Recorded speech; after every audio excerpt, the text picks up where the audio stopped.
पहले मतलब लास्ट वाली हो चुका था, बट वो हमारे आई ट्यूटर में दिख नहीं रहा। Good evening sir. Good evening बेटा, good evening. Good evening sir. Good evening बच्चे। ठीक है, good evening sir. Good evening. Good evening बच्चे। Good evening. Good evening sir. Good evening. क्या हो गया भाई?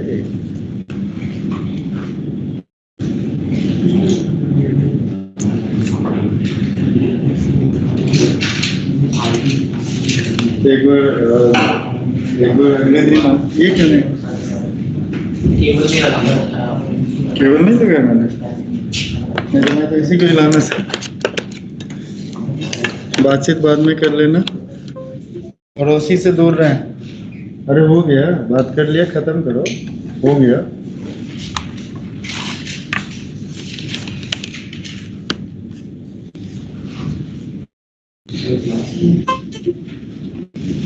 ओके, आप लोगों ने क्वेश्चंस करे होंगे। Yes sir. दिक्कत आई होगी।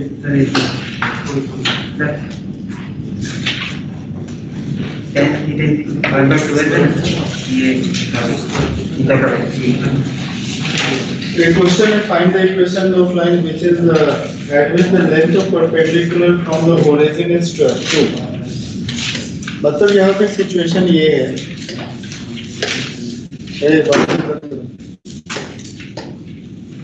कह रहे क्या कि ओरिजिन से जो लेंथ ऑफ परपेंडिकुलर है वो किसके इक्वल है बेटा? 2k। ये हो गया किसके इक्वल? 2k। तो कहीं ना कहीं ये नॉर्मल फॉर्म की तरफ इशारा करना शुरू कर दिया। नॉर्मल फॉर्म की तरफ ले जा रहा है अपने को। इसके साथ कह रहा है क्या? And the slope of this perpendicular is 5/12। यानी ये जो tan थीटा है, यानी tan थीटा जो है हमारे पास कितना है बेटा? 5/12। आगे बात समझ में? और tan थीटा अगर 5/12 है तो sin थीटा कितना हो जाएगा? चलिए 5/13। और cos थीटा कितना हो जाएगा? This is equal to 12/13। 12/13। ठीक है, यहाँ तक समझाने की जरूरत नहीं है, ये समझ में भी आ गया और दिमाग में आ गया। क्या होता था इसमें? क्या होता था फंडामेंटल इक्वेशन का? क्या होता, कैसे लिखते थे? x cos theta plus y sin theta. x sin theta मतलब क्या हो गया? x into cos theta. जल्दी से बोलो क्या हो गया? 12/13। 12/13। y into क्या हो गया बेटा? 5/13। और p किसके इक्वल है? क्या हो गया? 12x plus 5y is equal to 20। और करेक्ट हो गया। तो जनरल की करोगे तो नहीं होगा, डरना नहीं है क्वेश्चन से। क्या इसको लिखा, डायग्राम बनाया और फिर फॉर्मेट को देखा। फॉर्मेट देखा, कौन से फॉर्म में जा रहा है? ये इक्वेशन हमने किस फॉर्म में लिखा है? नॉर्मल फॉर्म में। और क्लास में ये सोच के नहीं बैठना है कि हमें समझना ही है। और कोई क्वेश्चन है जो आपसे नहीं हुआ है प्लीज बता दीजिए। बता दीजिए। इलस्ट्रेशन 22।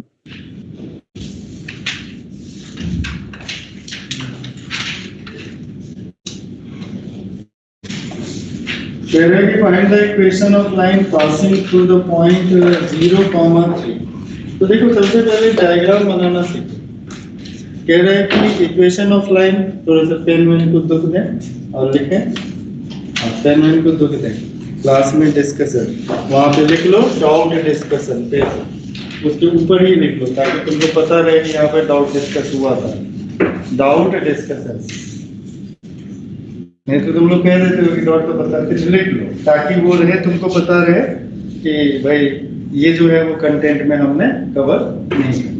ओके, यहाँ पे कह रहे find the equation of line passing through point 0,3। तो 0,3 अगर लोकेशन की बात करें तो 0,3 यहाँ पे कहीं होगा, ठीक है ना। Making an angle 2π/3। तो 2π/3 मतलब कितना एंगल बन गया? 120 डिग्री। 120 बना, ध्यान से देखना है क्योंकि डायग्राम जब तक नहीं समझ, ज्योमेट्री है ना, आफ्टर ऑल ये ज्योमेट्री ही है, कोऑर्डिनेट ज्योमेट्री इज ज्योमेट्री। तो 2π/3 तो स्लोप हम देखो यहाँ से लाइन तो बहुत सारा पास हो सकता है, हम ऐसे लाइन के बारे में बात कर रहे हैं जो जिसका एंगल कितना बना रहा है बेटा 2 पाई बाई 3 बना रहा है। तो ये एंगल कितना बन जाएगा 2 पाई बाई 3। एंगल कहाँ से मेजर किया जाता है पॉजिटिव एंगल, तो ये लाइन हो गया।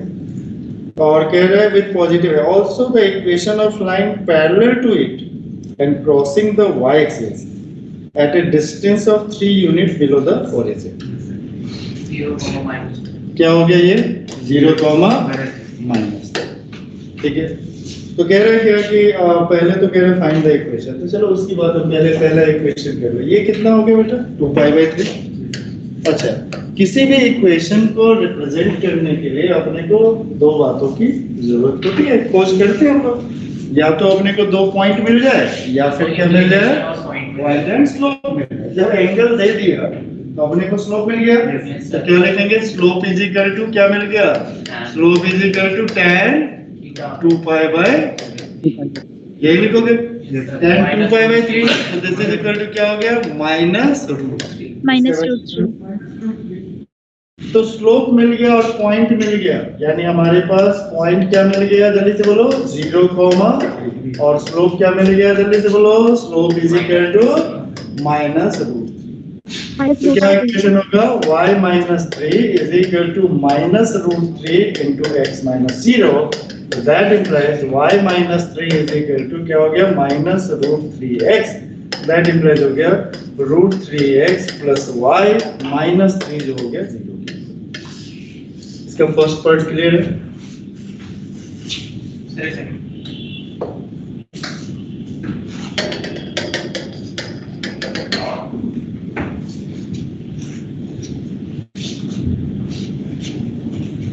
क्या नाम है आपका बेटा? लक्ष्य। और कौन कौन नया है? नाम क्या है? अमोघ, जॉली। अब रोज आएगा।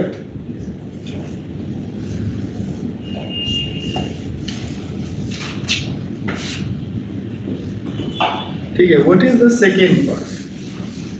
एनसीईआरटी पढ़ रहे हो तुम? है भाई? सर इसके एक लाइन ट्रैक रखिए। एनसीईआरटी पढ़ रहे हो? यस सर, क्वेश्चन कर लीजिए। तो यहाँ पे अपने पास जो पॉइंट है ये तो मिल गया, यस सर। और कह रहा है कि ये लाइन जो है वो इस लाइन के पैरेलल है। तो अगर लाइन आपस में पैरेलल होते हैं तो इसका स्लोप क्या होता है इक्वल, तो इसका भी स्लोप क्या हो जाएगा माइनस रूट 3। Yes sir. केवल बदलेगा कौन, पॉइंट बदलेगा। तो अब हमारे पास पॉइंट क्या मिल गया जल्दी से बोलो, पॉइंट क्या मिल गया जल्दी से बोलो, 0, माइनस 3। 3 यूनिट बिलो है, तो इसलिए माइनस 3 हो जाएगा। और स्लोप कितना होगा, स्लोप में there is no change in slope, this is equal to क्या हो गया minus root 3।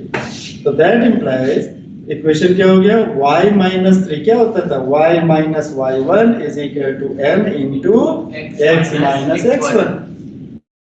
y minus 3 is equal to minus root 3 into क्या हो गया x माइनस 0। तो दैट इंप्लाइज हो गया root 3x plus y minus 3 किसके इक्वल हो गया 0 प्लस है y प्लस 3। तो इसको पूछने का लॉजिक क्या था, कुछ लॉजिक नहीं समझ में आया मुझे इस क्वेश्चन में। मुझे लगा कि कुछ डाउन होगा कि लॉजिक क्या था इसका। हाँ जी श्रेया जी।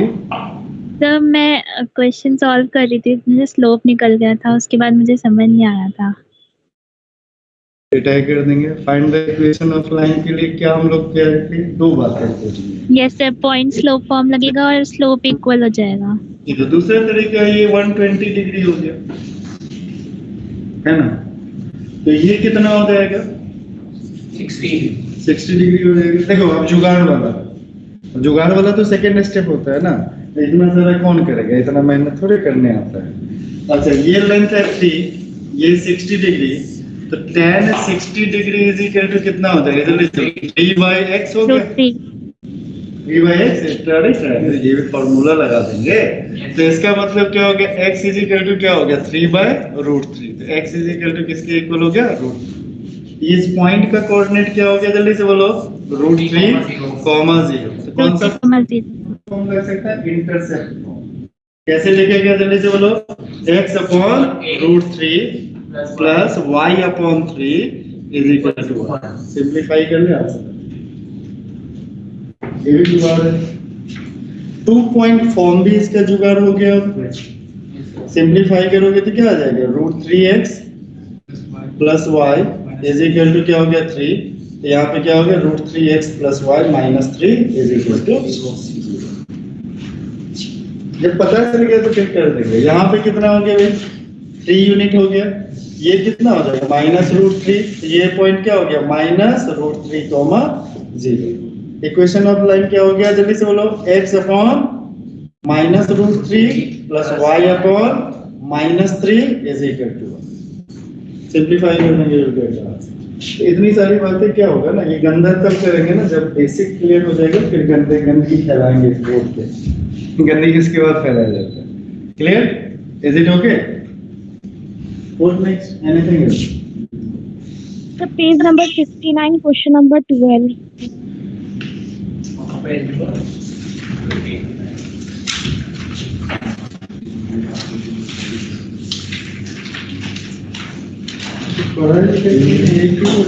कहाँ पे बोला पेज नंबर 59 69.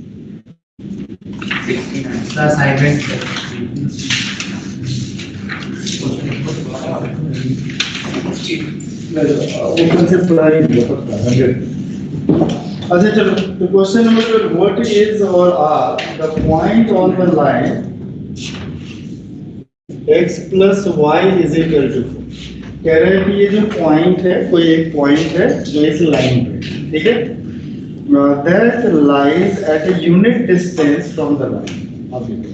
मान लो ये लाइन है, इस पे कोई पॉइंट है P, मान लो कुछ ले लेते हैं h को मान के।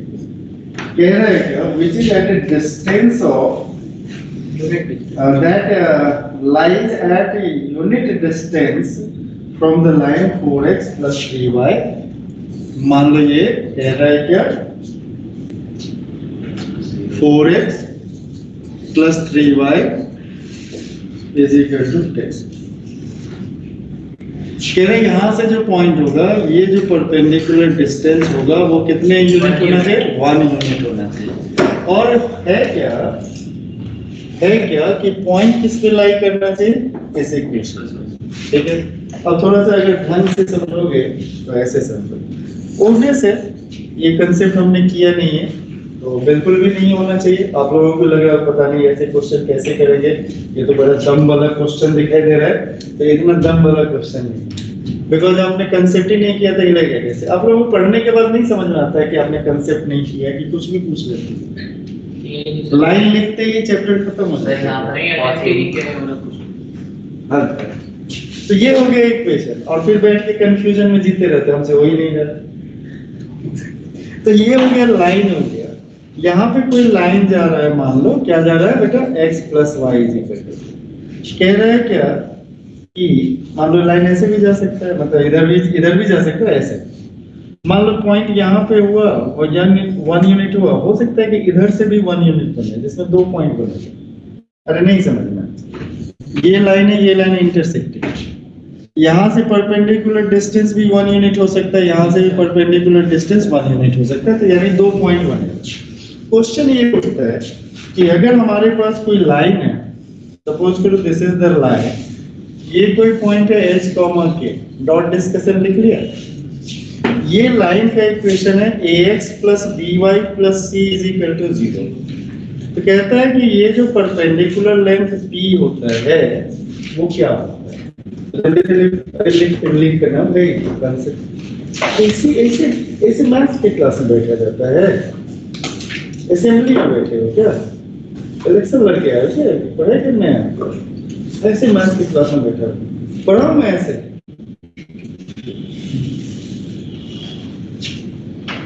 तो यहाँ पे क्या हो गया कि perpendicular distance from a point to a line. क्या लिखोगे, डॉट क्लास में लिख रहे हो ना, फिर से बढ़ा दिया। अभी डॉट क्लास में लिख रहे हैं, डॉट पूछ रहा है तो डॉट बता दें। Perpendicular distance of a point from the line, तो इसको P से रिप्रेजेंट करते हैं। इसका फॉर्मूला क्या होता है, P इज इक्वल, मॉडुलस का साइन है, मॉडुलस वही वाला मॉडुलस है जिसके बारे में आप लोग जानते हैं। यहां से h कोमा के यहां से पास करवा दोगे तो क्या हो जाएगा, ah प्लस क्या हो जाएगा, bk प्लस c। क्या हो जाएगा, ah x के जगह पे h, y के जगह पे k, ठीक है, upon root under a square plus b। ये होता है फॉर्मूला। मान लो ये फॉर्मूला होता है, याद करो, होता है, इसमें कौन सा दिमाग है। डिस्टेंस का भी था ना, c1 c2 डिवाइडेड बाय। चुप कर, एकदम बिल्कुल मुंह बंद कर दे, नहीं तो आगे से ना कभी भी एडिशनल क्लास नहीं देखनी, चाहे तो उल्टे बाकी को सीखने दो। ऐसा लग रहा है कि तुमको आता है, ये बता रहे कि दो बार पढ़ा चुके हैं। हाँ आराम से देखो, चलें सर, ये फॉर्मूला किसका है? मान लो बेटा, अभी जब ये टॉपिक आएगा वी विल डेफिनेटली डिस्कस। अभी फिलहाल उस डॉट के लिए 3y + 5 है, ऐसे लिखा हुआ है। कोई कहता है कि अच्छा 1,2 से इसका परपेंडिकुलर डिस्टेंस निकालो, ठीक है, एनसीईआरटी एक बार खोल के पढ़ लेना डेरिवेशन। अच्छा निकालो तो क्या लिखना है, p क्या लिखोगे, जल्दी से बोलो। x के जगह पे 1 रखेंगे, y के जगह पे क्या रखेंगे बेटा, 2x प्लस क्या लिखा था 3y, y की जगह पे 2 रखेंगे, क्या हो जाएगा, जल्दी से बोलो, 2 * 1 प्लस 3 * 3 प्लस क्या हो गया 5 डिवाइडेड बाय रूट अंडर क्या लिखेंगे, जल्दी से बोलो, क्या लिखेंगे, 2a स्क्वायर और प्लस क्या हो गया प्लस 3a स्क्वायर। अच्छा तो 2 * 1 = 2 हो गया, 3 * 3 = 9 हो गया, 9 + 2 11, 11 + 5 कितना हो गया 14, और नीचे में कितना हो गया बेटा 9 + 4 13। तो p = कितना हो गया बेटा 14 अपॉन क्या हो गया रूट 13। ये डिस्टेंस निकालने का एक तरीका। सर 3 * 2 होगा ना, y की जगह हाँ तो 3 * 2 = 6 कर ले, 6 × 5 = 11 तो 13 हो गया, तो p = कितना हो गया रूट 13। यानी ये जो पॉइंट है इससे कितने डिस्टेंस पे है बेटा रूट 13। इस फार्मूला का यूज करके हम क्या निकालते हैं, परपेंडिकुलर डिस्टेंस निकालते हैं। क्या निकालते हैं, perpendicular distance. Will discuss later, अभी हमारे पास ये आएगा। अच्छा जी, अब आ जाते हैं क्वेश्चन पे। ये समझ में आ गया, इस कंसेप्ट का अपन यूज करेंगे, ठीक है, फटाफट यूज कर लेंगे। ओके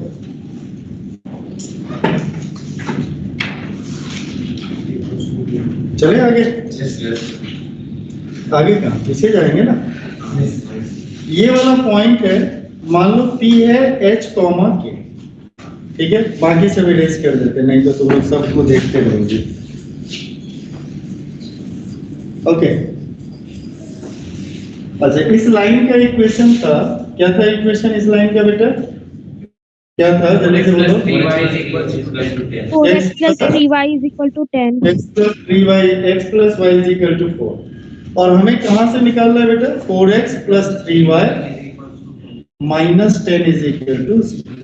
इस पॉइंट को h, के लिए तो दो कंडीशन क्या मिल रहा है, h और k दो वेरिएबल है, तो दो वेरिएबल का अगर कोई भी तुम्हें वैल्यू निकालना है तो यू मस्ट हैव 2 इक्वेशन। इसको हमेशा याद रखना, अगर दो वेरिएबल है, अगर एक ही इक्वेशन है तो तुम रिलेशन निकाल सकते हो। दो वेरिएबल को कंप्लीटली सॉल्व करना है तो दो इक्वेशन चाहिए। दो इक्वेशन होने के बावजूद भी कंडीशन ये हो सकता है कि हो सकता है सॉल्व हो, चाहे सॉल्व ना हो। होता है ना, पेयर ऑफ लीनियर इक्वेशन में पढ़े हो ना, यूनिक सॉल्यूशन, इनफाइनाइट सॉल्यूशन और नो सॉल्यूशन। लेकिन अगर एक इक्वेशन है, दो वेरिएबल है, तो उसमें रिलेशन निकल सकता है, कोई पर्टिकुलर फिक्स वैल्यू नहीं आ सकता, यानी इनफाइनाइट रिलेशन निकाल सकते हो, ठीक है। जैसे x + y = 4, एक बच्चा कहेगा x को 0 ले लिया, y का वैल्यू 4, एक बच्चा कहेगा 1 ले लिया, दूसरा कहेगा 3, 1, 3, 2, 2, 3, 1, 4, 0, 5, -1, ऐसे करके डिफरेंट रिलेशंस आ रहे हैं, not a fix value, okay, infinite. अब यहाँ पे क्या है कि ये P जो है इस लाइन पे लाई कर रहा है, इसका मतलब क्या हो जाएगा, H + K = 4। This is the first equation. भाई उस पे लाई कर रहा है तो इसका मतलब क्या करना चाहिए, उसको सेटिस्फाई करना ही चाहिए। तो x और y के जगह पे h, k डालेंगे तो उसका वैल्यू किसके इक्वल होना चाहिए, 4 के इक्वल। सेकंड हमें ये कह रहा है कि भैया ये जो पॉइंट P है उसका जो ये परपेंडिकुलर डिस्टेंस है वो 1 यूनिट है, तो h कॉमा k से यहाँ पे हमने परपेंडिकुलर डिस्टेंस निकाला, तो 4h plus 3k minus 10 upon root under क्या लिखा बेटा, 4 square plus 3 square is equal to, वही फॉर्मूला यूज किया, कौन सा, length of perpendicular. I think आपको समझ में आ रहा होगा, कोई ऐसे भयंकर चीज नहीं कर रहा। तो लेंथ ऑफ परपेंडिकुलर लगा दिया। अच्छा अब इसको सॉल्व करते हैं। 4h plus 3k, 4h plus 3k minus 10 is equal to कितना हो गया, 5 के इक्वल हो जाएगा। नीचे वाला क्या आ गया, 4 स्क्वायर 16 और प्लस 9 कितना होता है, 16 9 25 और 25 का स्क्वायर कितना होता है, 5। अच्छा मॉडुलस है, तो मॉडुलस जब खुलता है तो सामने वाले को प्लस माइनस साइन दे के जाता है। तो यहाँ पे क्या हो गया, 4h plus 3k minus 10 is equal to 5। या तो ये हो सकता है और या फिर क्या हो सकता है, जल्दी से बोलो, 4h plus 3k minus 10 is equal to -5। -5 मतलब क्या हो गया कि 4h प्लस 3k तो एक किसके इक्वल है, 15 के इक्वल।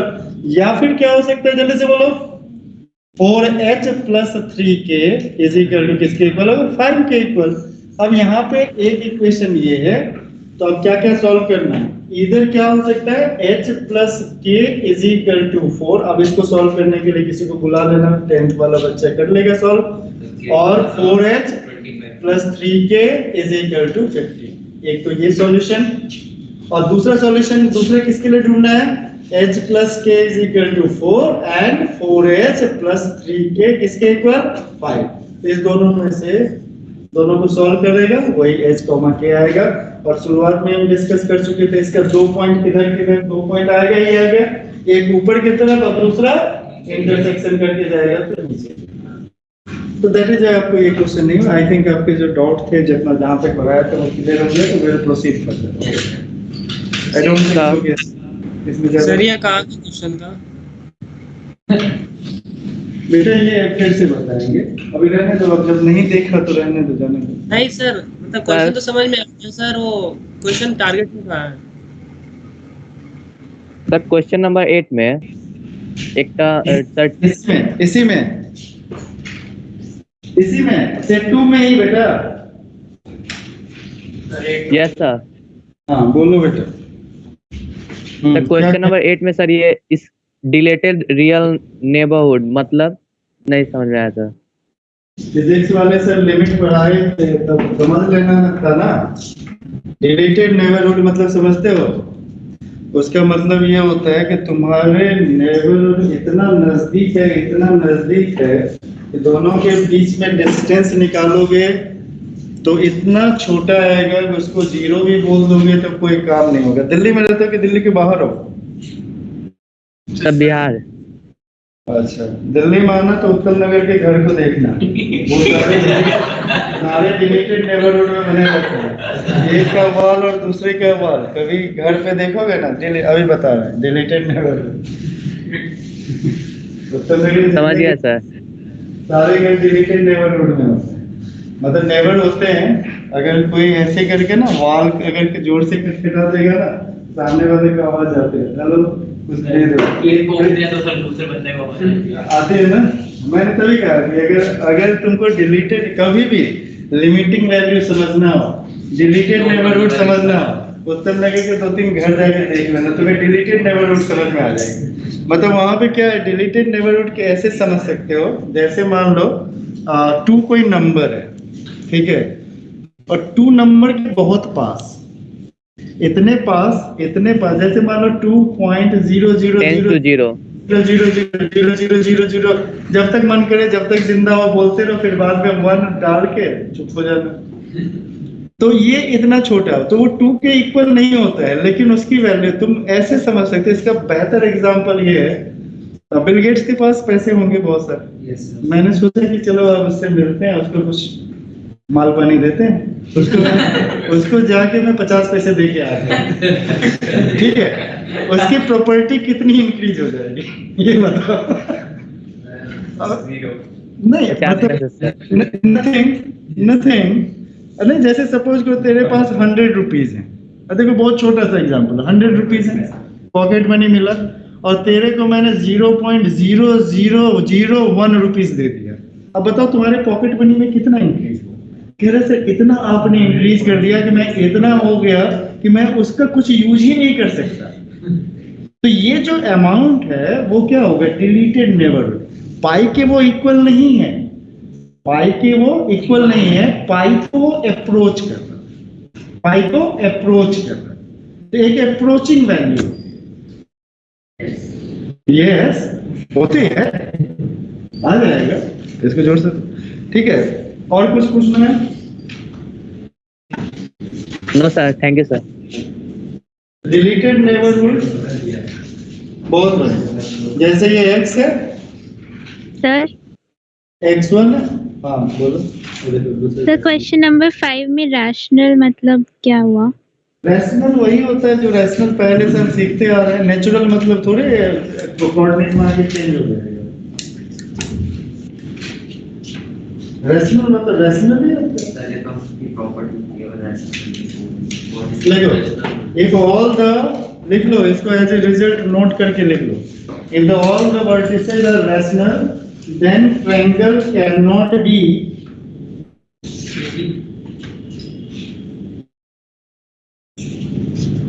क्या होगा बताओ? Equilateral triangle. इक्विलैटरल।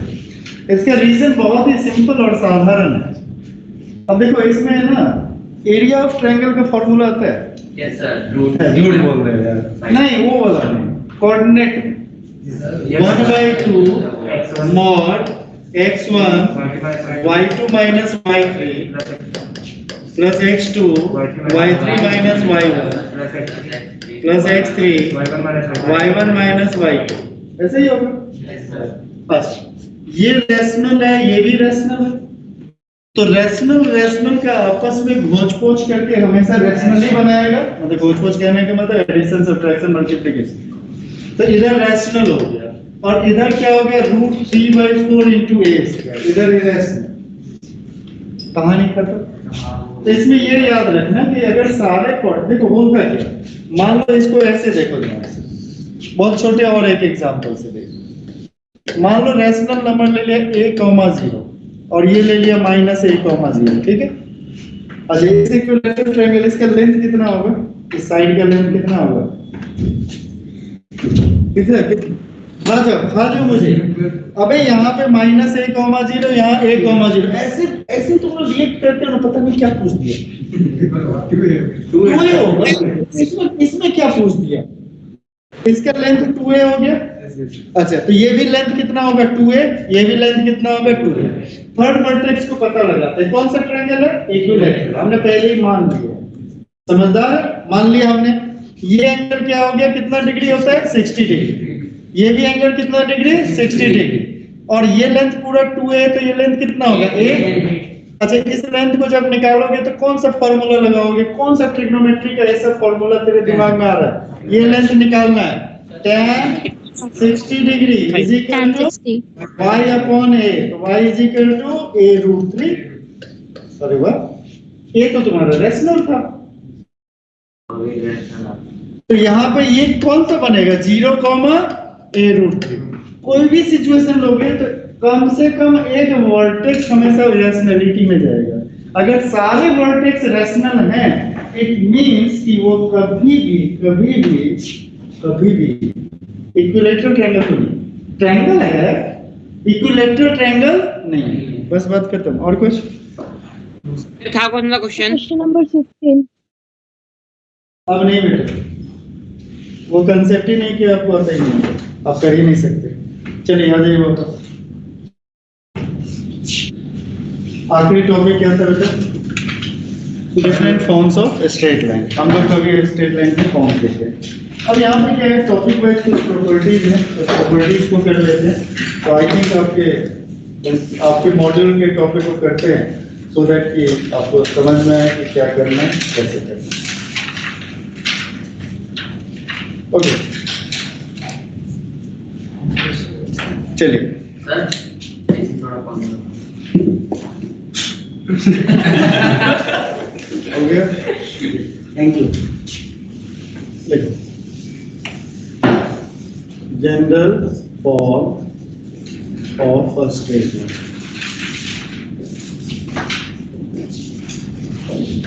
अच्छा, तुमसे अगर मैं कहूँ जाओ चाय बना दो, बनाओगे? नहीं बनाओ जाओ, तो फिर मैं क्यों करूँगा? मेरे को क्या पता, मैं रिमोट लेके घूमता हूँ क्या डेली? मैं ये सिखाने आया हूँ, ये रिमोट ना सिखाने कैसे रिमोट है, इसलिए बाहर खाने को बैठे रहते हैं, इसको बोलो कम करके। पानी से कहीं घूमवा, किससे क्या बोलना चाहिए ये भी तो पता होना चाहिए यार। General form of straight line हमने सीख लिए, आपने सीख लिया। कौन कौन सा फॉर्म सीख लिया था बेटा? अरे हेडिंग मत डालो, रुको भाई। General form of straight line सीख लिया था। अब हमारे पास क्या है, अगला है कि what is the general equation, क्योंकि हमारा general form of straight line पहला पार्ट हो गया कि if we know something about a particular straight line, how do you find the equation of straight line, यानी ये बेसिक हो गया कि अब हमारे पास इक्वेशन ऑफ स्ट्रेट लाइन हमने देखा, ऑल द पॉसिबिलिटीज, जितने भी पॉसिबिलिटीज थे उन पॉसिबिलिटीज के अकॉर्डिंग हमने स्ट्रेट लाइन का इक्वेशन निकाला। नाउ अब कहता है कि what is the general equation of straight line. तो बचपन से हम सीखते आ रहे हैं कि ax + by + c = 0 जो होता है वो किसको बताता है बेटा? उसका ग्राफिकल रिप्रेजेंटेशन जो है, ग्राफिकल रिप्रेजेंटेशन स्ट्रेट लाइन देता है। जैसे करते थे ना, x + y = 4, 2x + 3y = 5, ये सारे ग्राफिकल रिप्रेजेंटेशन किसको रिप्रेजेंट करते थे? स्ट्रेट लाइन को रिप्रेजेंट करते थे। तो अब हमें सीखना है, यानी सेकंड टॉपिक आ रहा है, स्टार्ट हो रहा है, जल्दी से लिखो, general equation of straight line. यानी कि जनरल इक्वेशन का मतलब कोई भी स्ट्रेट लाइन जो होगा, स्ट्रेट लाइन का इक्वेशन वो इसी फॉर्म में दिखाई देगा। कैसा फॉर्म दिखाई देगा? ax + by + c = 0 where a, b, c belongs to real number। ठीक है, क्या दिखाई देगा बेटा? a, b, c belongs to real number। अब कहते हैं कि कोई जनरल फॉर्म है जिसमें कहते हैं कि इसको ना आप स्लोप इंटरसेप्ट फॉर्म में कन्वर्ट करो। इस फॉर्म में पहला फॉर्म कौन सा फॉर्म कहता है बेटा? जल्दी से बोलो, कौन सा फॉर्म कह रहा है? Slope intercept form. जब मैंने स्लोप इंटरसेप्ट फॉर्म बोल दिया तो एकदम दिमाग में पिक्चर क्लियर होना चाहिए कि स्लोप इंटरसेप्ट फॉर्म कौन सा था? y = कौन सा था बेटा? mx + c। इस फॉर्म में अगर इस इक्वेशन को अपने को कन्वर्ट करना है, ठीक है, तो हमने क्या करना है? y को हटाना है। y के आगे पीछे जो पूंछ लगा हुआ है जिसको कोएफिशिएंट कहते हैं, उस कोएफिशिएंट को यहां से हटाना है। तो हमारे पास इस इक्वेशन का मॉडिफिकेशन अगर मैं करूं तो by = क्या हो जाएगा? -(ax - c)। लेकिन ये b के साथ यानी y यहाँ पे अकेला खुला खुला होना चाहिए। तो क्या लिखेंगे बेटा? y = क्या लिखेंगे? -a/bx - c/a। Can we compare these two equation? Compare करेंगे। तो ये मुझे बताओ कि m यहाँ पे क्या होता है बेटा? स्लोप। तो m स्लोप है, तो यानी स्लोप = अगर इस इक्वेशन का मुझे स्लोप लिखना है तो स्लोप = क्या लिखेंगे? -a/b। Is it clear? Slope = क्या लिखेंगे बेटा? -a/b। और इंटरसेप्ट यहाँ पे कितना होगा? क्या बेटा? जल्दी से बोलो, इंटरसेप्ट। तो इंटरसेप्ट कौन सा इंटरसेप्ट होता था? ये y इंटरसेप्ट होता था। कौन सा होता था बेटा? y intercept. तो y इंटरसेप्ट होता था। y इंटरसेप्ट यहाँ पे क्या है बेटा? जल्दी से बोलो, = क्या है? -c/b। तो ये हमने इसको कन्वर्ट कर दिया किस फॉर्म में? Slope intercept. Is it okay? पहला आया समझ में? तो अगर कोई स्ट्रेट लाइन लिखा हुआ ऐसे, उसका स्लोप तुम्हें निकालना, पिछले क्लास में हमने डिस्कस किया था, तो स्लोप निकालना है तो क्या लिखेंगे? -a/b। Is it okay? Is it okay? c/b कैसे लिखा आपने इंटरसेप्ट? हां जी बेटा। तो ये -c/b कैसे आ गया इंटरसेप्ट? तो वहां पे भी कंपेयर करो ना बेटा, कंपेयर करो। c/b कहां से आया? और वो यहां से। अब ठीक है सर। हाँ, थैंक यू बेटा।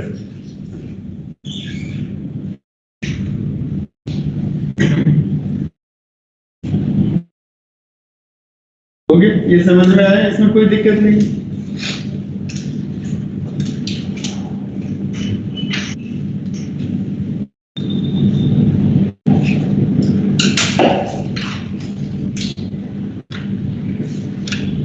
अगर मान लो तुम्हारे पास दूसरा जो फॉर्म है वो कौन सा फॉर्म है बेटा, इंटरसेप्ट फॉर्म।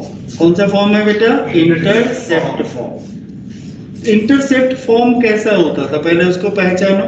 क्या होता था, x अपॉन a प्लस क्या होता था, y upon b is equal to किसके इक्वल होता था, 1 के इक्वल होता था। ठीक है, अच्छी बात, 1 के इक्वल होता था, बहुत बढ़िया बात।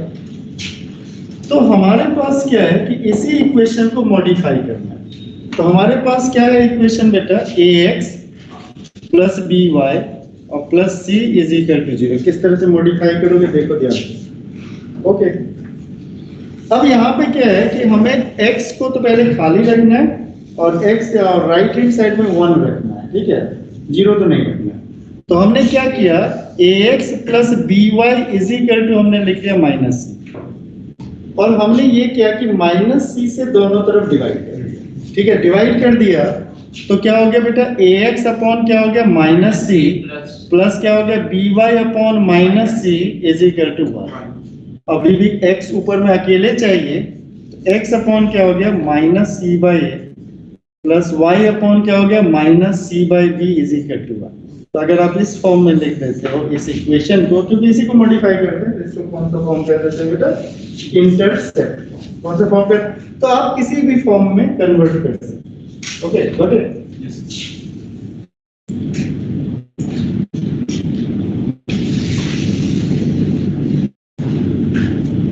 सर उसके बाद भी आपने कहते हैं उसको, अच्छा ठीक है, ये ऊपर में था ना, ये ऊपर था तो मतलब वो नीचे भी जा सकता है ना। तो जमीन के अंदर दफन कर देंगे, ऊपर से लगाएंगे।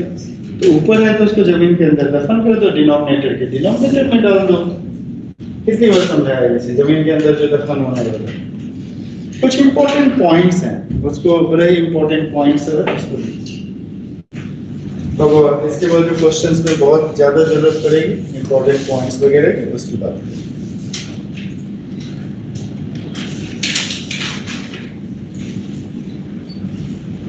शुरू करें? Yes sir.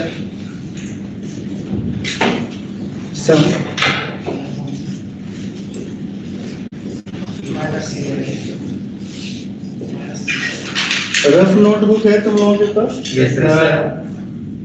रफ नोटबुक सामने रखो। एक सिंबल यूज कर रहे हैं, A1, A2, A3, B1, B2, B3, C1, C2, C3। इसको कहते हैं डिटरमिनेंट्स। इसको क्या कहते हैं बेटा, डिटरमिनेंट्स। इसका एक्सटेंशन क्या होता है, डिटरमिनेंट्स 12th में जाएंगे तो पढ़ेंगे। अभी सारी बातें सत्य मान के मान लेना है, अगर सीखना है, नहीं तो नहीं सीखना तो असत्य मान के सीखना, ठीक है। तो जब सीखेंगे तब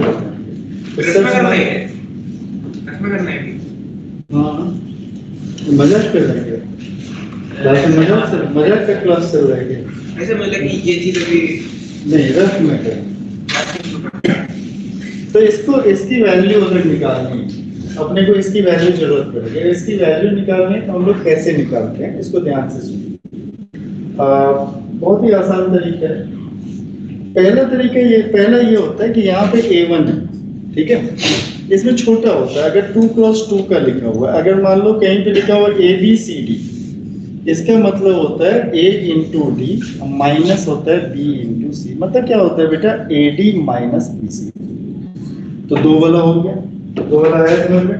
कोई अगर नंबर ऐसे लिखा हुआ है 1, 2, 3, 4, इसको हम कैसे लिख सकते हैं बेटा, 4 माइनस 6 इज इक्वल टू क्या होगा, minus. It's very simple to understand. I don't think so कि there is too much difficulty in understanding this.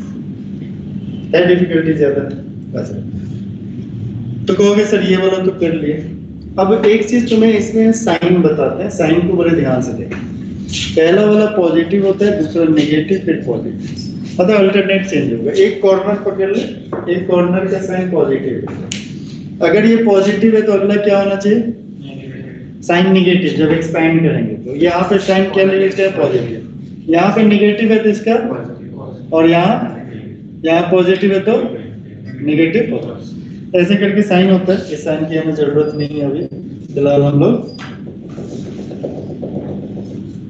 केवल इतने वैल्यू को रहना, ठीक है। इसका एक्सपेंशन कैसे होता है जो बता रहे हैं, बड़े ध्यान से सुनना। एक रो को पकड़ लेते, पहले रो में क्या है A1, पहला एलिमेंट क्या है A1, जिस रो समझते हो, रो एंड कॉलम, जिस रो में A1 है उसको हटा दो, जिस कॉलम में A1 है उसको हटा दो, बाकी बचा क्या? जल्दी से बताओ, बाकी क्या बचा? B2 B3 C2 C3, ठीक है। अच्छा, दूसरा क्या करना है? -A2, सेकेंड वाला आपको बताया कि नेगेटिव होगा। अच्छा, जिस रो में A2 है और जिस कॉलम में A2 है उसको हटा दो, हटा दिया मनी मन, तो ये हट गया और ये हट गया, बचेगा क्या? B1 C1 B3 C3। Okay, इसमें समझने में कोई दिक्कत? थर्ड वाला क्या है बेटा? A3 ले लिया, A3 ले लिया। अब A3 का रो और कॉलम हटा दो, हट गया, क्या हो गया? जल्दी से बोलो, B1 B2 C1 C2। अगर इसकी वैल्यू लिखनी होगी तो कैसे लिखेंगे? A1, यहाँ पे क्या लिखेंगे बेटा? जल्दी से बोलो, B2 C3 बहुत सुंदर। अगला -A2 क्या हो जाएगा? B1 C3 ठीक है, और प्लस क्या हो जाएगा बेटा? A3 क्या हो जाएगा? जल्दी से बोलो, -B2, ठीक है ना? कोई दिक्कत तो नहीं है? कोई दिक्कत हो तो बताओ।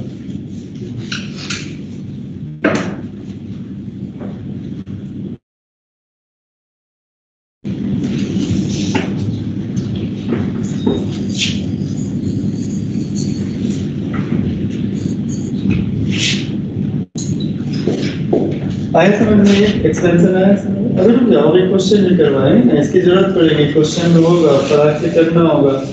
इसे भी आसान बताएंगे हम, छोटा छोटा बता देंगे, मतलब देखते ही आंसर आएगा।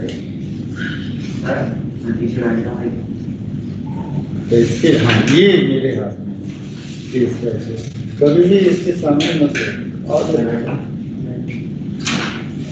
और जब कभी दिक्कत हो ना तो भैया को बोल दिया,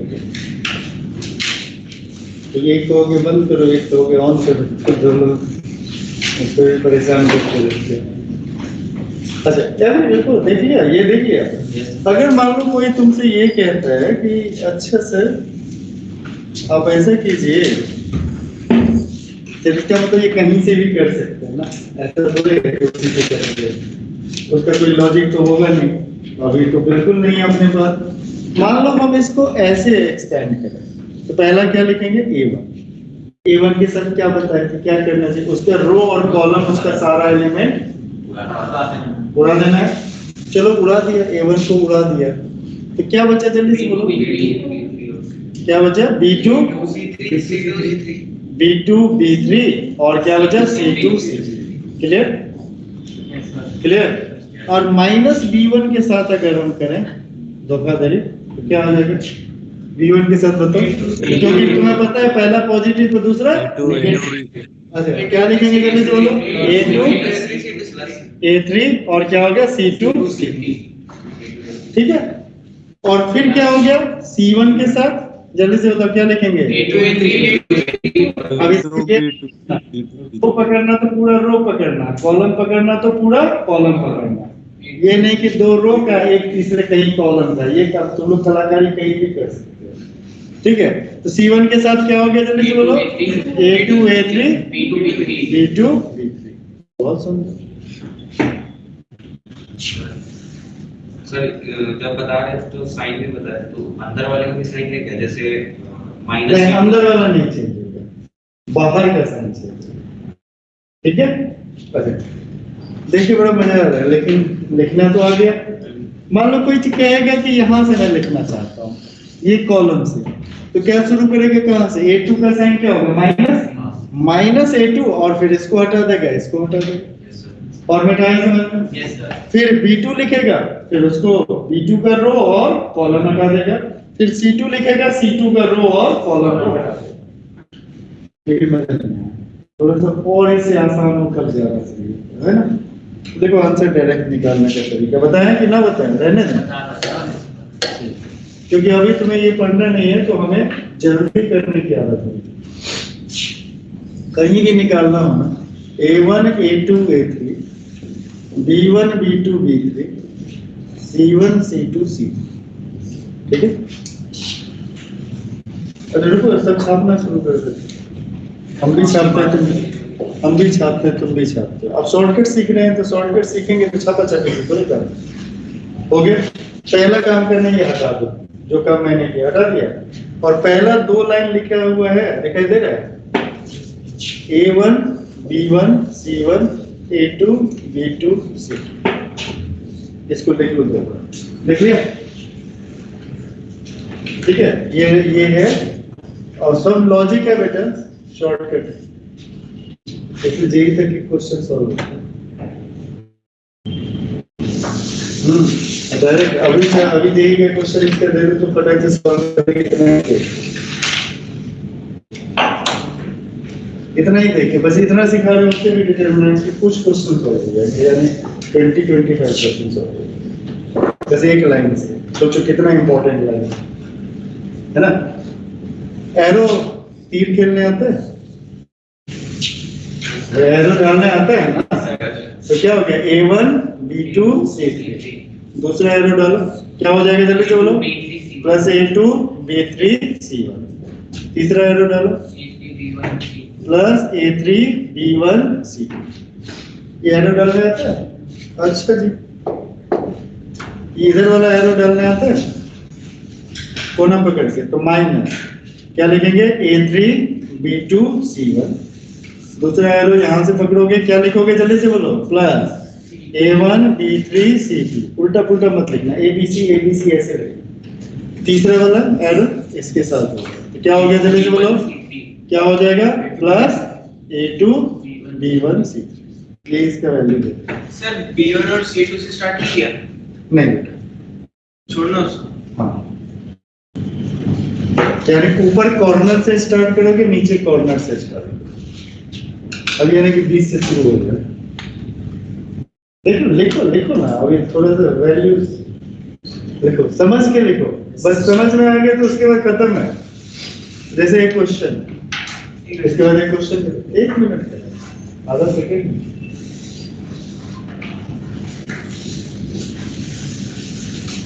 तो ये इसको देखोगे ना, फ्रीक्वेंटली ये डिटरमिनेंट्स का यूज होगा इस चैप्टर में। सर ये कुछ लिखा होगा, तुम जो लिखना है लिख लो, तो कुछ भी लिखा होगा तुम लिखो ना, डायरेक्ट तुमको समझ में आ गया ना, तुम लिख लो। सर हाँ जी, सर आपने भी 2 वेरिएबल और 3 वेरिएबल का बताया, इस तरीके से मतलब आगे कंटिन्यू कर सकते हैं, 4 वेरिएबल 5 वेरिएबल। बेटा 3 से ज्यादा नहीं पूछता है, 3 के बाद जो सारस मेथड 3 पे लगता है, इसका नाम है, ये बिना मतलब की चीज नहीं है, सारस नाम है इसका, सारस मेथड, ठीक है। इस मेथड का नाम सारस मेथड नहीं, इंडियन था, इंडियन नाम ऐसा थोड़ा रखेगा। अरे वो एक सैंडविच नाम रखा था, इंडिया में कोई सैंडविच रखेगा ना, है सैंडविच क्यों। अच्छा चलो आगे चले। Yes sir. अब चलो, ये हो गया, इतनी समझदारी काफी है। आपको मैंने 2 तरीके बताए, दोनों तरीके से इस क्वेश्चन को सॉल्व कर लो, और फिर हम आगे एकदम से फटाफट ABC BCA CAB का वैल्यू क्या होगा। पहले जो एक्सपेंशन का बताया था वैसे करना। कैसे? इसकी वैल्यू क्या होगी, एक बार और बोले, इसकी वैल्यू क्या होगी। अभी क्या सीखे, किसी को एक्सपेंड करना तो सीखे हो ना, तो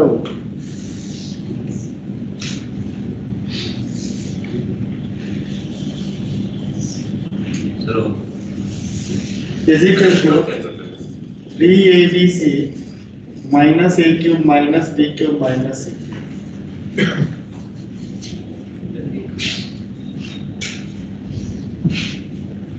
आया?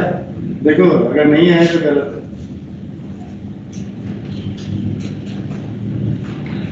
है। A cube minus A cube minus B cube minus C cube minus 3ABC plus 3ABC। हाँ, ऐसे भी बोल सकते हैं -a³ + 3abc - b³ - c बोलते रहो। हाँ ठीक है बेटा, करेक्ट है। देखो ना क्या है, कैसे एक्सपेंड किया। देखो आ गया सर, आ गया। ए के साथ क्या हो गया बेटा, CA -b इधर चलना है, क्या हो गया -b के साथ क्या हो गया बेटा, जल्दी से बोलो, BC और प्लस क्या हो गया C के साथ क्या हो गया बेटा, BC C। यहाँ पे देखो A के साथ मल्टीप्लाई में BC - A², माइनस B के साथ मल्टीप्लाई में क्या हो गया, B² - AC। C के साथ मल्टीप्लिकेशन में क्या हो गया, AB - C²। कैलकुलेट कर लिया, ये हो गया ABC -A³ माइनस ये प्लस ABC -B³ प्लस क्या हो गया, ABC - C³। This is equal to हो गया 3ABC - A³ - B³ - C। अब देखो और किसी को और जल्दी करना है, देखो जो बता रहे हैं ध्यान से सुनना, तरीका बता दिए, ओरिजिनल तरीका है, ऐसे सॉल्व करते रहना, ध्यान से सुनना है, ध्यान से, नहीं सुनना है तो फिर गड़बड़ हो जाएगा।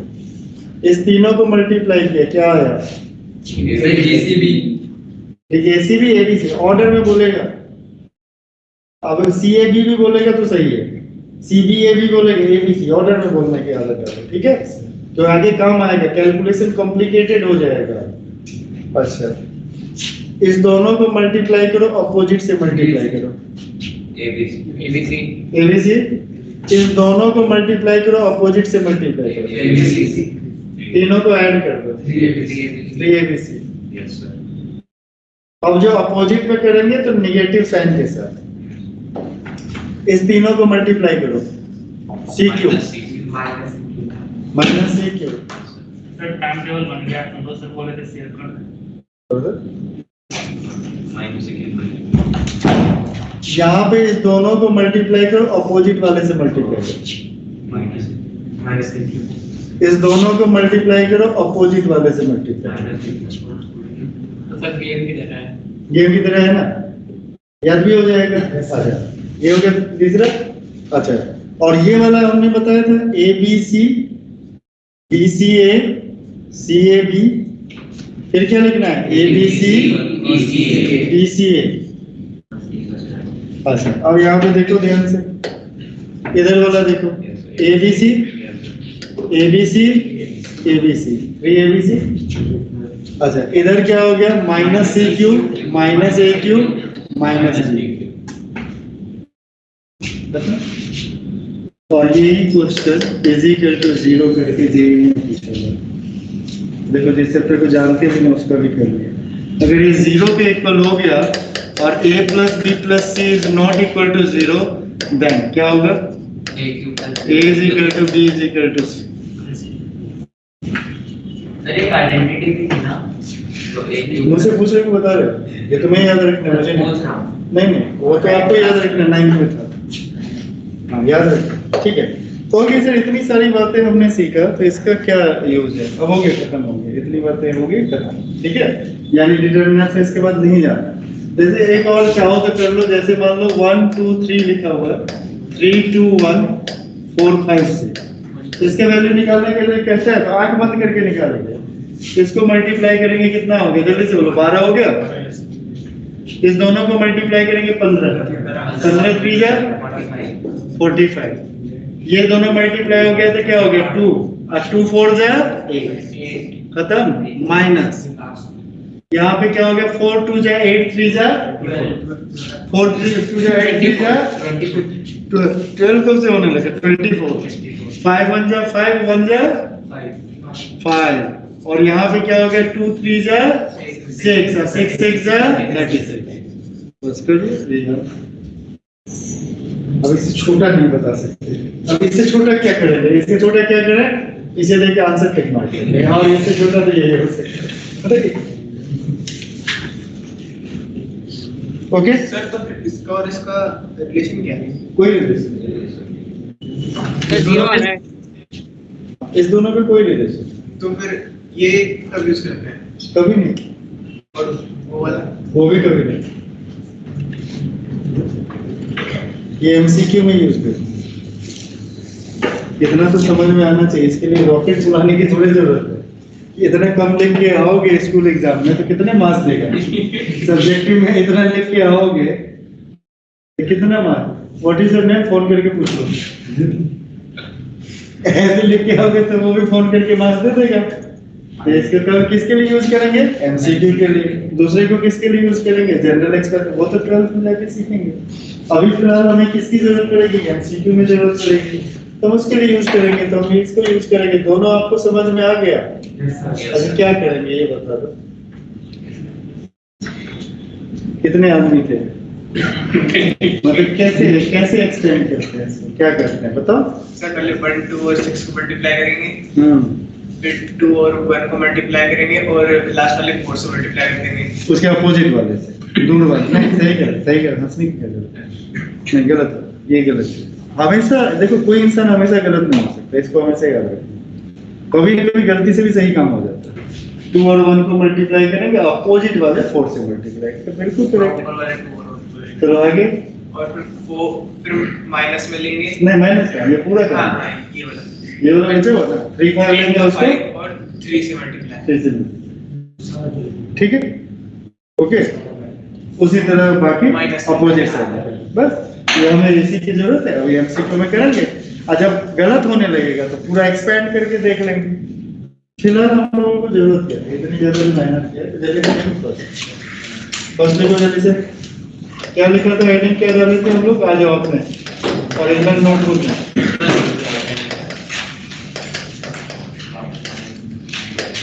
पहला देखो the lines a1x plus b1y plus c1 is equal to 0, a2x plus b2y plus c2 is equal to 0, and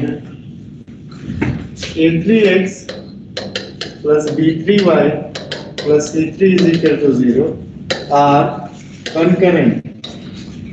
Concurrent समझते हो ना? 3 or more than 3 right passes through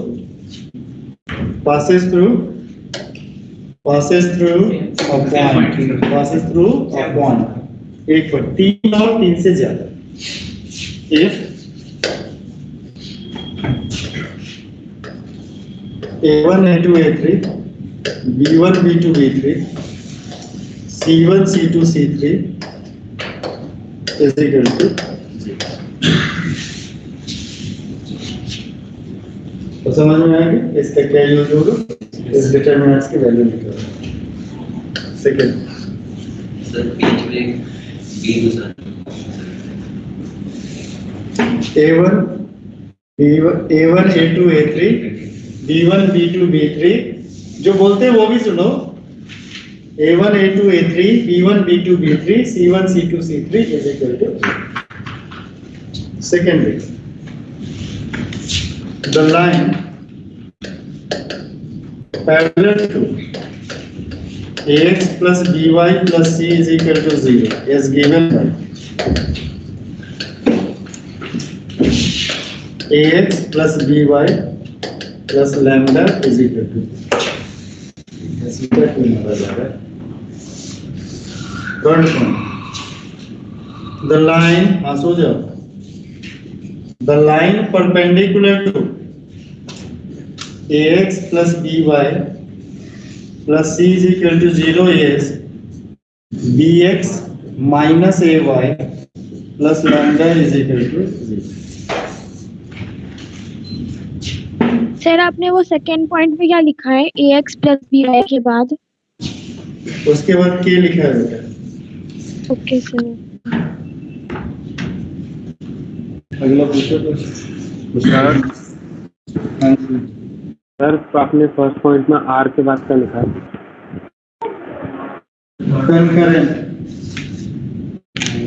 concurrent sir third point ये बात concurrent ध्यान से सुनो। सही से देखो सर संपर्क कर दोगे? पहला पॉइंट लिख लिया, दूसरा पॉइंट देखो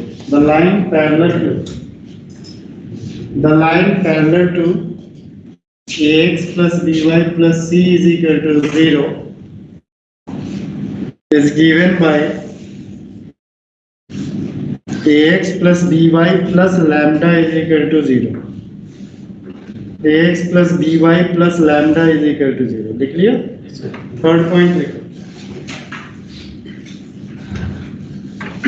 लिखो. The line perpendicular to ax plus by plus c is equal to 0 is given by bx minus ay plus lambda is equal to 0. ठीक है? जैसे कोई तुमसे कहता है कि मान लो 2x plus 3y plus 5 is equal to 0, इसके परपेंडिकुलर लाइन का इक्वेशन क्या हो सकता है? क्या हो जाएगा? परपेंडिकुलर लाइन करना है तो क्या करेंगे? कोएफिशिएंट से अदला-बदल क्या लिखेंगे? 3x minus 2y plus lambda is equal to. और पैरेलल लाइन की बात करेगा, ये परपेंडिकुलर की बात कर रहा था, ये पैरेलल की अगर बात करेगा क्या लिखेंगे? 2x plus 3y plus lambda is equal to. चौथी पॉइंट पोजीशन. चौथा पॉइंट देखो, position of point with respect to a line. Position of points. चौथा देखो, चौथा point position of point with respect to position of points with respect to line. पहले समझ लो, रफली समझ लो इसको. जब हम पोजीशन ऑफ पॉइंट की बात करते हैं, जैसे मान लो हमारे पास एक लाइन है, ठीक है ना? This is the line. Line का कुछ इक्वेशन होगा. अब यहाँ पे दो पॉइंट है हमारे पास. मान लो दो पॉइंट है a x1, y1 और b क्या है बेटा? जल्दी से बोलो. x2, y2. ठीक है, ये दो पॉइंट. अच्छा, तो कह रहे ये दोनों पॉइंट का लोकेशन किस तरीके से हो सकता है? What are the different possibility? Both the point lies on the same side of line, either above और बिलो. एक हो सकता है दोनों पॉइंट उस लाइन के अपोजिट में हो, एक ऊपर हो दूसरा नीचे. तीसरी बात क्या हो सकती है कि सर एक पॉइंट लाइन पे हो और एक पॉइंट बाहर हो.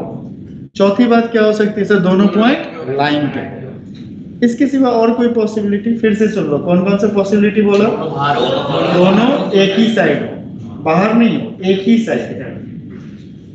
बाहर तो हो लेकिन दोनों एक ही साइड है, same side of A line. दूसरी बात क्या कह दिया कि दोनों बाहर तो है लेकिन they are on the opposite side. Opposite side, एक ऊपर की तरफ है दूसरा नीचे. तीसरा क्या हो सकता है?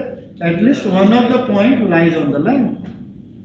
एक भी हो सकता है और दोनों भी हो सकता है. ऐसे केस में कंडीशन क्या हो?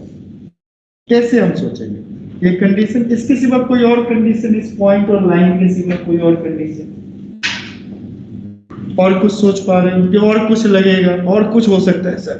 मतलब इसी को खोजना शुरू करो, सर्चिंग. दिमाग को सर्चिंग मोड में. तो हम लोग जानते हो क्वेश्चन कहाँ पूछना है, ये इसी सोचते रहो. ये सर्च मोड. बीच कहाँ होता है? तो वो लाइन पे होगा कि लाइन के बाहर हो जाएगा? दोनों पॉइंट एक ही हो. दोनों लाइन पे, दोनों पॉइंट एक ही हो तो टू डिस्टिंक्ट पॉइंट की बात ही नहीं कर रहे हैं. बोलो बेटा, तब तो एक ही पॉइंट की बात कर रहे हैं ना. तो यहाँ पे ए और बी, यहाँ पे स्पेसिफिकली टू डिस्टिंक्ट पॉइंट है. तो ऐसे ही करके क्वेश्चन में भी सोचना होता है क्या पॉसिबिलिटी है. सही तरीके से सोचोगे तो सही आंसर आएगा, गलत तरीके से सोचोगे तो गलत आंसर आएगा. तो इसी को ध्यान से समझना है कि कितना तक सोचना है. अच्छा, इसके लिए हम एक डिफाइन करते हैं. भैया इस लाइन का इक्वेशन लिख लो. ax plus by plus c is equal to 0. कर लिया भाई? Yes. एक हम s1 डिफाइन करते हैं. कैसे डिफाइन करते हैं बेटा? ax1 plus by1 plus c. और s2 हम डिफाइन करते हैं कैसे? ax2 प्लस क्या करते हैं? by2 और प्लस c. अब पीछे लोग ठीक है, खड़े हो गए दोनों पीछे. उधर ना पीछे पीछे देखो, एक बार देखो. अब दिखा रहा हूँ, देखो वहां भी बोर्ड दिखाई दे रहा है, उल्टा करके बैठा दूंगा. देखते ये हमने दो डिफाइन किया. अब कंक्लूजन लिखते हैं. पहला कंक्लूजन लिखो, S1 into S2 is greater than 0, यानी ये दोनों वैल्यू इसका प्रोडक्ट अगर ग्रेटर देन 0 आ रहा है तो देन लिखो जल्दी से, then point lies on the same side of line, then the point lies on same side of line. Second, S1 into S2 less than 0, तो point lies on the opposite side of the line, यानी एक ऊपर होगा तो दूसरा नीचे, opposite side of line. ठीक है, तीसरा, third, S1 into S2 is equal to 0, ये लेस देन था, is equal to 0, then at least one point lies on the line. दोनों हो सकता है या फिर कम से कम एक पॉइंट जो है उस लाइन पे लाई करे। अब क्वेश्चन के साथ देखेंगे, I think it is better, और इसका क्या एप्लीकेशन होगा, बड़ा अच्छा एप्लीकेशन है इसका, वेरी इंपॉर्टेंट एप्लीकेशन। जैसे मान लो एक लाइन ले लेते हैं 2x plus 3y और +5 is equal to 0, और दो पॉइंट के बारे में हम चेक करना चाहते हैं। एक पॉइंट ले लिया, ए ले लिया, ए पॉइंट ले लिया 1,3 और बी पॉइंट ले लिया -3, -7 ले लिए। अब इस दोनों को चेक करा, सबसे पहले S1 लिखा, S1 इज इक्वल टू क्या हो जाएगा, जल्दी से बोलो, 2 1 2 into 1 प्लस क्या हो गया, जल्दी से बोलो, 3 into 3 और प्लस क्या हो गया 5, तो कितना हो गया, कैलकुलेट करो। सिर्फ -3 क्या लिखा, आई, हाँ आयोटा लिखो, कितना हो गया 16, ठीक है। S2 इज इक्वल टू क्या हो गया, माइनस, अच्छा हाँ, तो 2 into -3, 2 into क्या हो गया बेटा -3 प्लस 3 into -7 और +5, कैलकुलेट करो तो -6 -21 और +5 कितना हो गया, जल्दी से बोलो, -22। ओके, यहाँ तक कैलकुलेशन आया समझ में, -22 के इक्वल हो गया, किसके इक्वल हो गया, -22। ओके, अब मैं चेक करूंगा क्या, S1 into S2 is equal to क्या हो गया 16 into -22, ये पॉजिटिव नंबर है कि नेगेटिव नंबर, तो लेस देन 0 होता है कि ग्रेटर देन 0, तो S1 into S2 क्या हो गया, लेस देन 0, तो इसका मतलब क्या हुआ, साइड, अगर राइट ऊपर रहेगा तो दूसरा नीचे रहेगा, एक अगर राइट में रहेगा तो दूसरा लेफ्ट में रहेगा। अंडरस्टैंड, इतना ही करना होता है। ओके सर, इतना करना होता है, तो इससे कोऑर्डिनेट को क्या मतलब है, इससे कौन सा ऐसा क्वेश्चन जो है जिसको हम लोग कर पाएंगे, तो जब देखिए उस पे आ जाता है काम की बात, ये कंसेप्ट आ गया समझ में। फोर्थ का एप्लीकेशन, कौन सा पॉइंट था ये, एप्लीकेशन देख लो इसी पॉइंट का।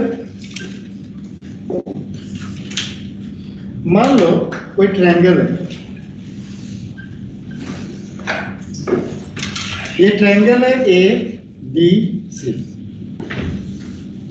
ये अपने मन से क्या लिख देता है, थोड़ा भी घिस जाता है तो वो लिख जाएगा पूरा। इक्वेशन जो है इसका A1x plus B1y plus C1 is equal to 0। यहाँ पे इसका इक्वेशन है A2x प्लस क्या है बेटा, जल्दी से बोलो, B2y और plus C2 is equal to 0। इसका इक्वेशन है इस लाइन का A3x plus B3y plus C3 किसके इक्वल है, 0 के इक्वल है। बहुत सुंदर। अब यहाँ पे पॉइंट A जो है वो क्या है बेटा, x1, y1, पॉइंट B जो है वो क्या है बेटा, x2, y2, और पॉइंट C जो है वो है x3, y3। Is it okay, is it okay? अच्छा, अब तुम्हें कहता है कि एक पॉइंट P है, P मान लो कोई पॉइंट है अल्फा, बीटा, कह रहा है ये पॉइंट और ट्रायंगल एक ही प्लेन में है। हमारी बात पहुंच रही है। थोड़ा थोड़ा अब लिटिल बिट ना थोड़ा थोड़ा डिफिकल्टी की तरफ हम चलेंगे। फिर थोड़ा ये क्या, ये जो टॉपिक है ना अपने एंड पे है, तो ये टॉपिक जब अपने एंड पे आएगा तो थोड़ा डिफिकल्ट होगा, पहले से बता चुके हैं। फिर दूसरा टॉपिक स्टार्ट करेंगे तो फिर से इजी हो जाएगा। फिर जब वो एंड पे जाएगा थोड़ा डिफिकल्ट होगा। तो इसको ध्यान रखना, इसको मैनेज करना, इसको बार बार पढ़ना है, 2-3 बार पढ़ना। अब तुमसे क्वेश्चन क्या पूछता है कि find the condition so that, find the condition, देखो क्वेश्चन ये पूछ रहा है find the condition for alpha and beta so that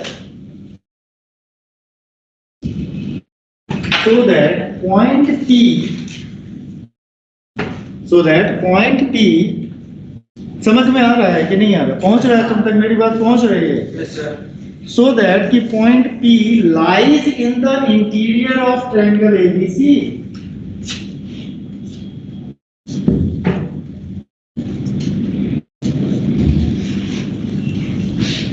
सोच के बताओ तो क्या होगा, P इसके इंटीरियर में होने के लिए क्या कंडीशन होना चाहिए बताओ? सर उसका सेंट्रॉइड होना चाहिए। वेरी गुड, दिमाग को पूरा ब्लॉक करे। हाँ, सेंट्रॉइड तो रहता है हमेशा, और इसके अंदर में सारे पॉइंट केवल और केवल सेंट्रॉइड होते हैं। अच्छा नहीं होते हैं, तो कुछ और सोचिए। इन सेंटर, बहुत बढ़िया।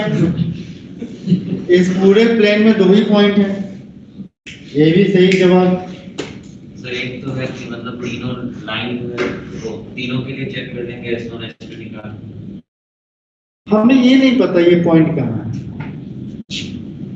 पॉइंट अगर स्पेसिफिकली अगर अपने को पता है इट इज द सेंट्रॉइड, तो डायरेक्ट आंसर मार्क कर देंगे, this may be the for the shortcut. Okay, तो इसीलिए बार बार कहता हूं कोई अगर कुछ भी बोलता है ना उसमें हंसने से बेहतर है कि उसी से भी कुछ सीख लेते हैं।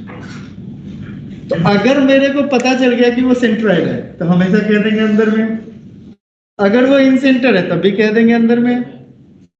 लेकिन यहाँ पे कंडीशन क्या है कि P पॉइंट इसके इंटीरियर में यहाँ भी हो सकता है, यहाँ भी हो सकता है, यहाँ भी हो सकता है, यहाँ भी हो सकता है, यहाँ भी कहीं भी हो सकता है। तो ऐसे केस में एक बहुत ही क्लियर है कि ये पॉइंट A और ये पॉइंट P अगर same side of line BC है, पहला कंडीशन बिल्कुल सही जवाब।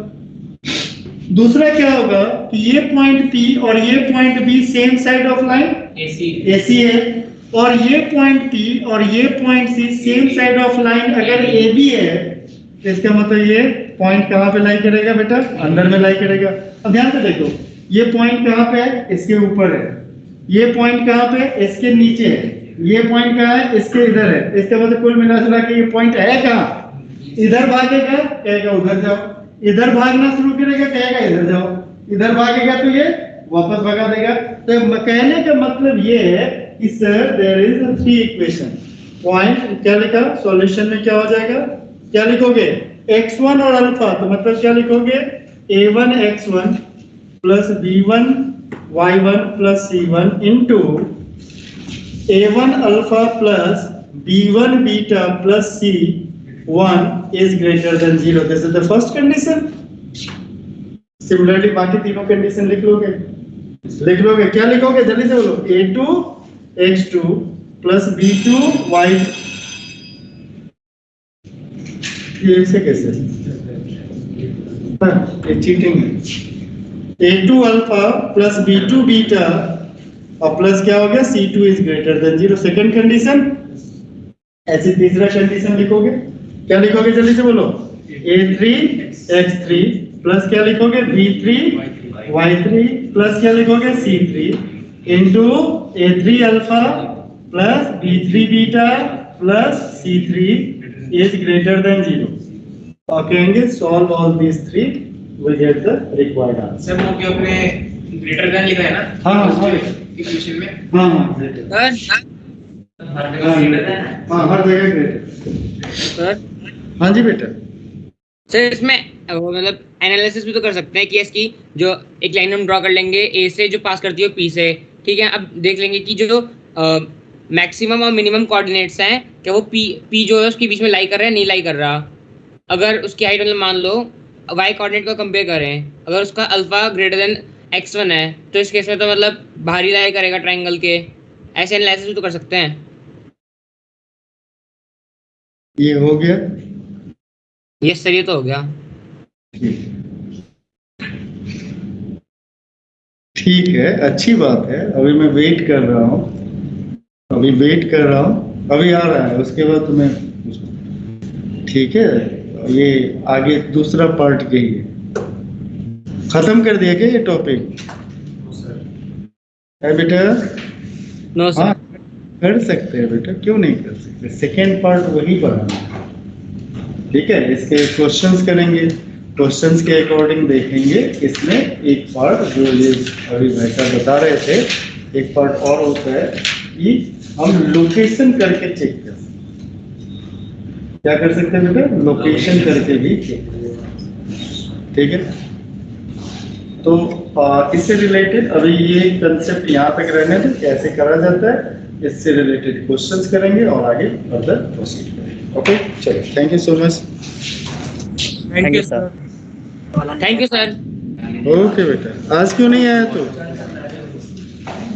सर आज काम था फिजिक्स में, और सब में काम था, इसलिए मैं पीछे रह गया था ना, काम पीछे आप भी नहीं चल रहे थे मेरे, तो काम रह गया, ओ, तो वो असाइनमेंट पूरी करता सर।